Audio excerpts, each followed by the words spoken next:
Hello viewers, আসসালামু আলাইকুম সবাইকে।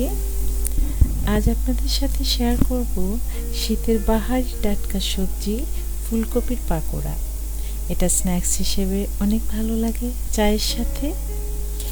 এই ফুলকপির পাকোড়া তৈরি করার জন্য আমি একটা ফুলকপি নিয়ে নিয়েছি। এভাবে করে পিস পিস করে খুব সুন্দর করে ক্লিন করে নিয়েছি। এখন ফুলকপিটা সিদ্ধ করে নিব। এই জন্য চুলায় একটা হাঁড়ি বসিয়ে দিব এবং পরিমাণ মতো পানি দিয়ে দিব এবং ফুলকপি দিয়ে দিব। সামান্য একটু লবণ অ্যাড করব এবং চুলা অন করে দিব। খুব বেশি সময় নয়, 5 মিনিটসের মতো। এই যে ফুলকপি সিদ্ধ হয়ে এসেছে। খুব বেশি সিদ্ধ করবেন না, তা না হলে কিন্তু এটা ভাজার সময় ভেঙে যাবে। এখন এটার পানিটা ছড়িয়ে নেব। এই যে এরকম হয়েছে। এখন একটা বাটিতে গোলা তৈরি করে নেব। এই জন্য এরকম সাইজের মগের 1 মগ বেসন নিয়ে নিব। তার সাথে নিয়ে নিব 1 টেবিল চামচ চালের গুঁড়া, তাহলে এটা খুব মচমচে হবে। এখন এর মধ্যে কিছু মশলা অ্যাড করব, খুবই সামান্য পরিমাণে। একটা হাফ প্লেটে মশলা নিয়ে এসেছি। 1 চা চামচের 3 ভাগের 1 ভাগ করে শুকনো মরিচ গুঁড়ো, হলুদ গুঁড়ো, জিরা বাটা, আদা বাটা এগুলো বেসনের মধ্যে অ্যাড করব এভাবে করে, এবং পরিমাণ মতো লবণ দিয়ে দিব।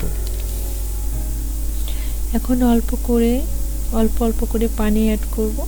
একটা টেবিল চামচ দিয়ে এভাবে করে গোলাটা তৈরি করে নেব। প্রয়োজন মতো অল্প করে পানি অ্যাড করব। খেয়াল রাখবেন গোলানি যেন খুব বেশি পাতলা না হয়। এই যে এরকম হবে। গোলানিটা তৈরি হয়ে গেছে। এবার চুলায় একটা কড়াই দিয়ে দিলাম। কড়াইটা গরম হয়ে আসলে পরিমাণ মতো রান্নার রেগুলার তেল দিয়ে দিব। তেলটা গরম হয়ে আসলে ফুলকপির টুকরোগুলো এভাবে করে গোলানিতে ডুবিয়ে তেলে দিয়ে দিব। প্রত্যেকটা ফুলকপির টুকরো এভাবে করে গোলানিতে ভিজিয়ে তেলে দিয়ে সুন্দর করে ভেজে নেব। এভাবে করে উল্টে লাল করে ভেজে নেব। ভাজা হয়ে এসেছে। এখন এভাবে করে উঠিয়ে নেব।